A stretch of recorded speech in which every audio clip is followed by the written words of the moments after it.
Well, it's morning, a Sunday morning actually, where I am, yes, in Nottingham here, and welcome again. And as you probably know by now, the purpose of these talks is to help you with happiness, and myself, of course. Doing this makes me happy. Hope it makes you happy. To start off with, I'm going to look at some of my quotes on happiness. And this is under what is the point of happiness. And I've said here, happier people live longer, have better emotional and physical health, are more creative, more successful, and have better relationships. They think clearer, feel more confident, and make better decisions. Wow, well, that's pretty good, isn't it? See if I've got anything else here.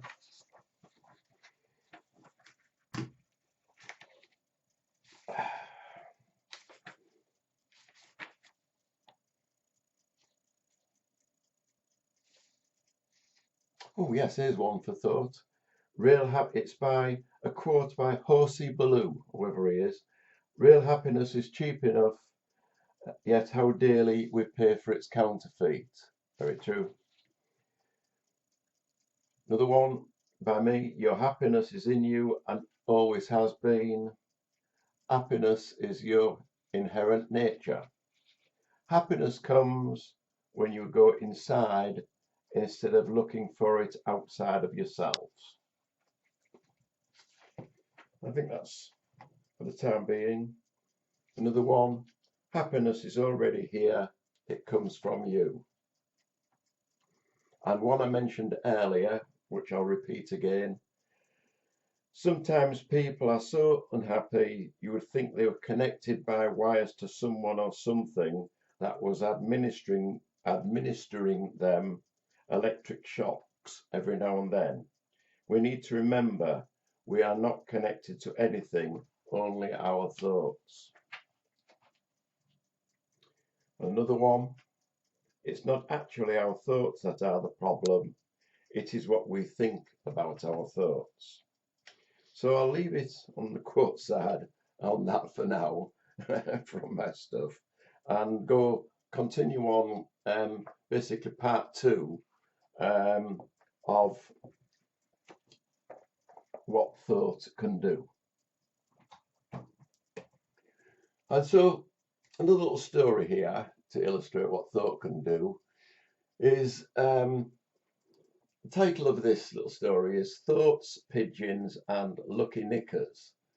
And I don't know if you remember the Pavlov, Pavlov dogs type of research, um, where the dogs salivated when when a bell was rang because they associated the bell with food, etc., etc. But the latest type of research on that shows that pigeons perform particular.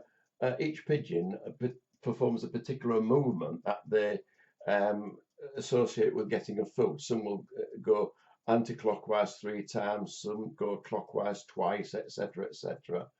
And we do that as people.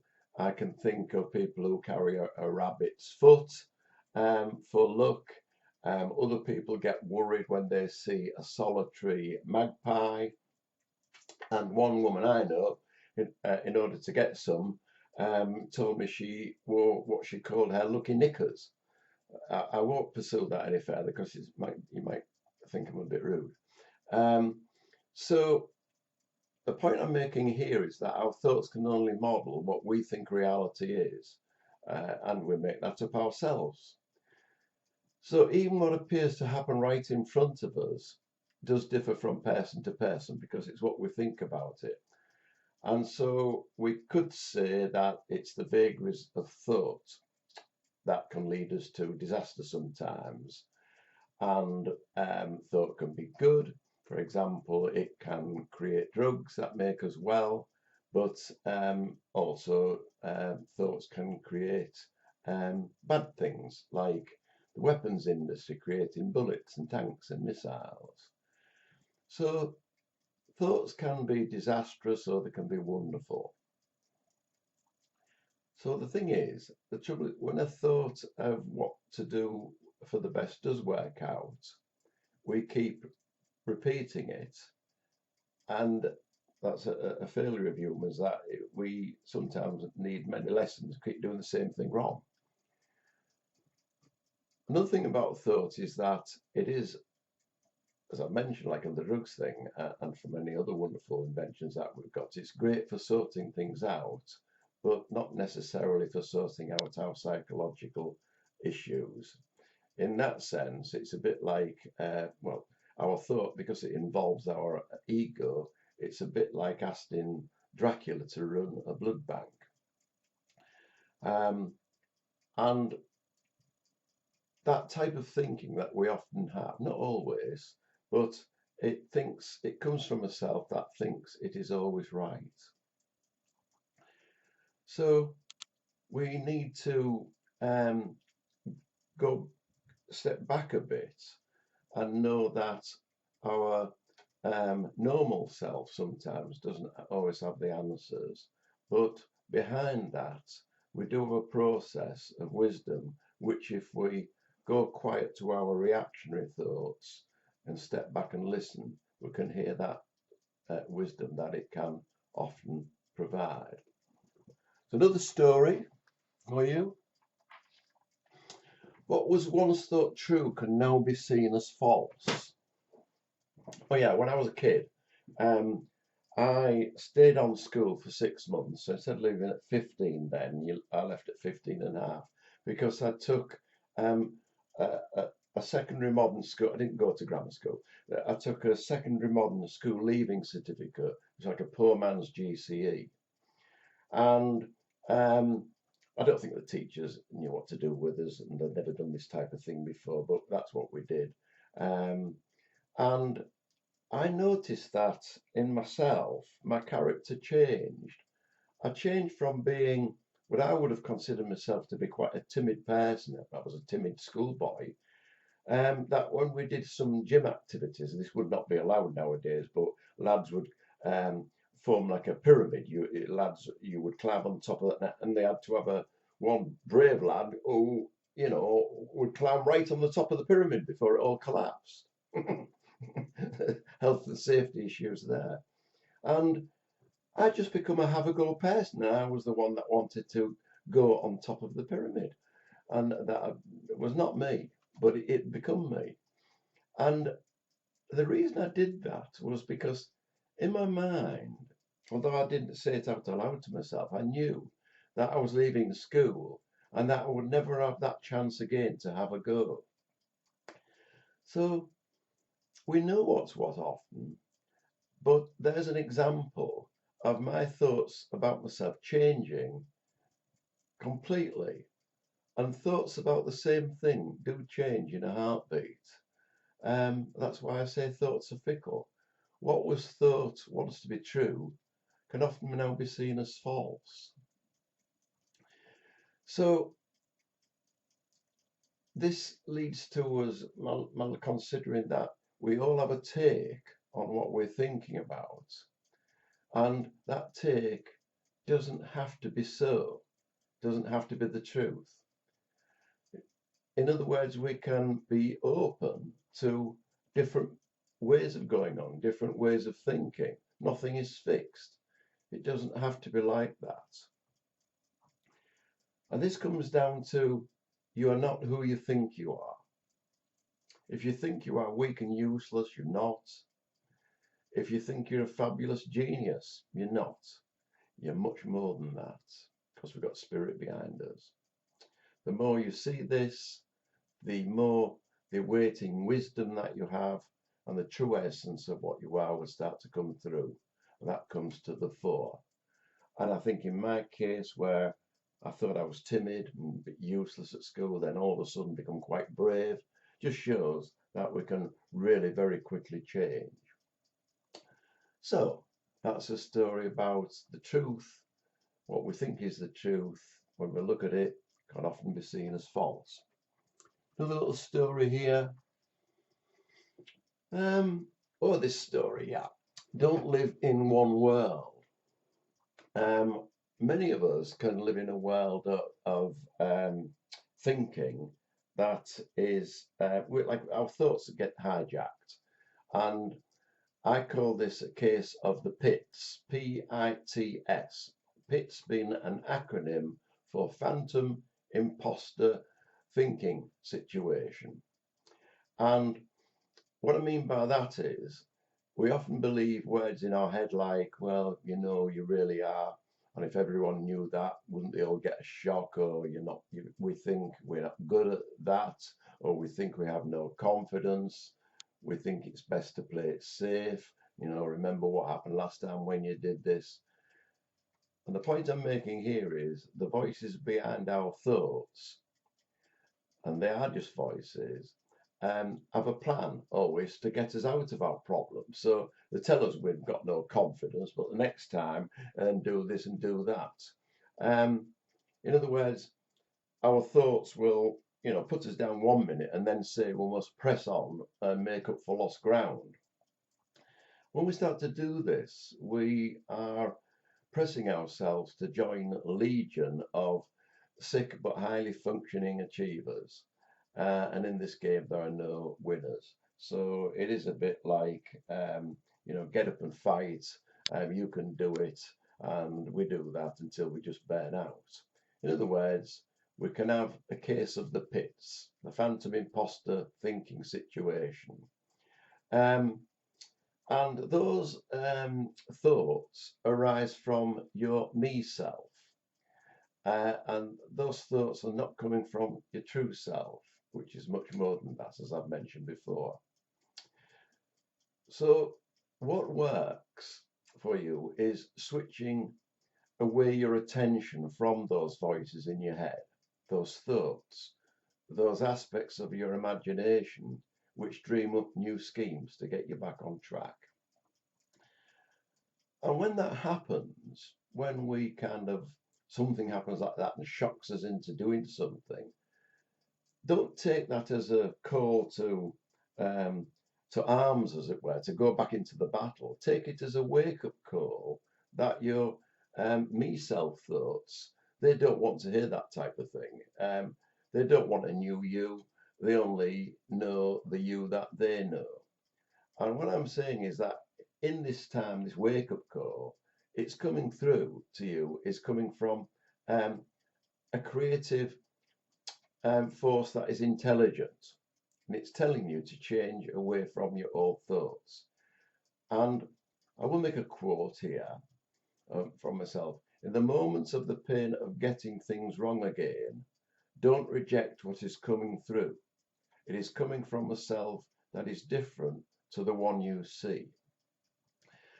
So there is always a way we have inside of us that opens us up to seeing ourselves differently and exploring options which resonate with who we really are.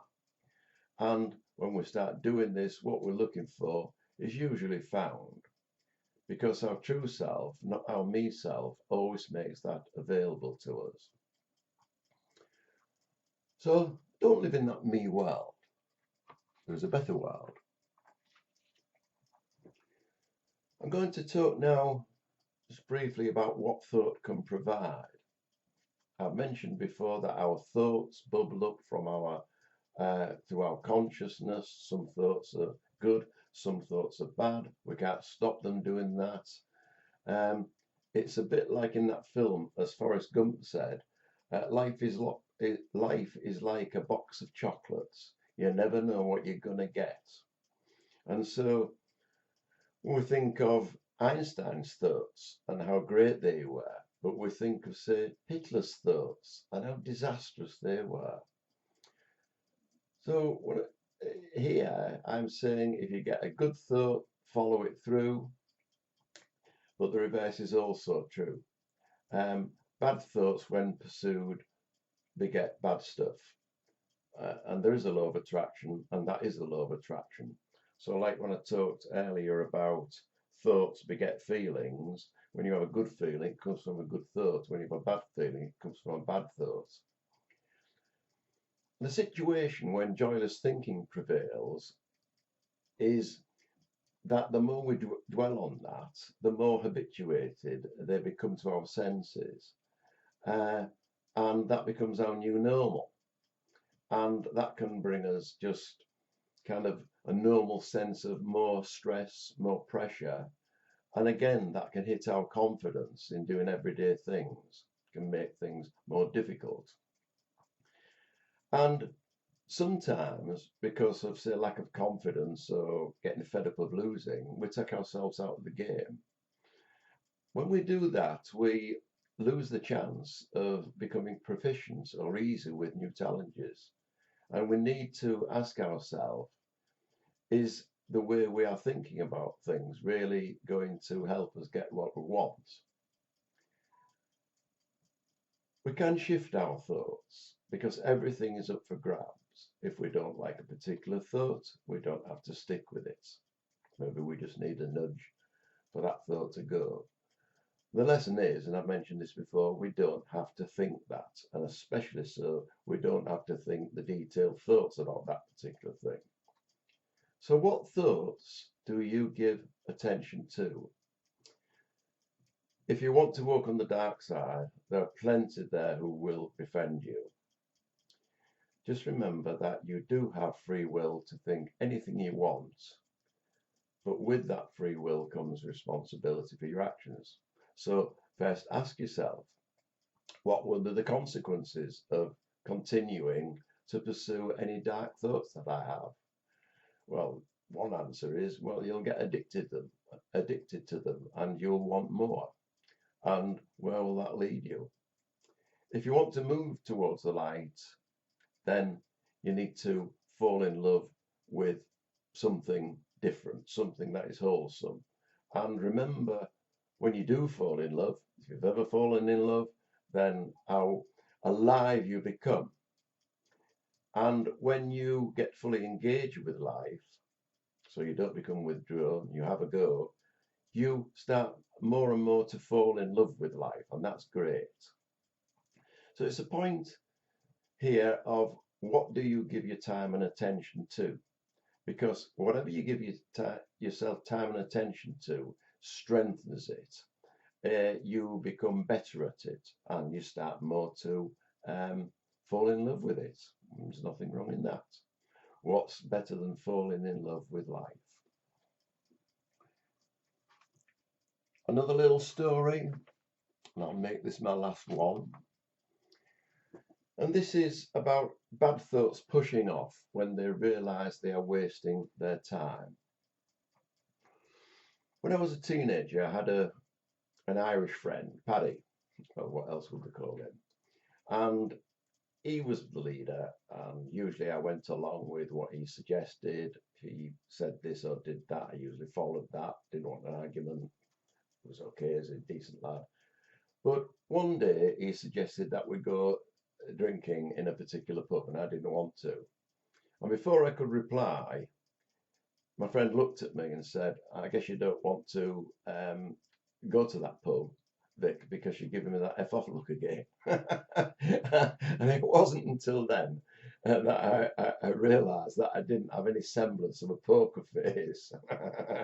And if something didn't agree with me, it showed on my face. And like my friend backed off from pushing his agenda, my body language often told others not to push the luck. And I think I'm in that sense, I'm lucky because people tend to treat me with some consideration and don't want to upset me. The reason I'm telling this story is to illustrate that when we have upsetting thoughts entering our head, now with this knowledge that we've got about thoughts, we know more that they are just thoughts. We don't have to get upset by their presence. And because of this, like my friend just backed off, these manipulative thoughts, their efforts, they know that they're futile because they are parts of us. They know that the game is up and that it's best for them to back off because they have no power over us.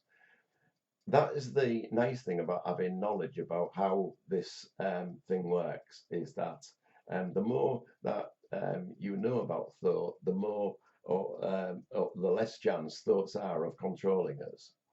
They know the game's up. So you will find that with this, you'll start to see less and less upsetting thoughts enter your head. And if they do, they usually don't stay there long because they know they're not welcomed. So I hope this has been helpful as to what thoughts can do. This is like part two, as it were. And I hope to see you again still during this lockdown. I hope you're all coping well. We're trying to cope well. Wish I was out and about. I wish the pubs were open. I wish I could go for more walks. And I certainly wish I could go um, to my classes and meet you people and talk to you in the flesh. But take care. I do love you and be well. Thank you very much.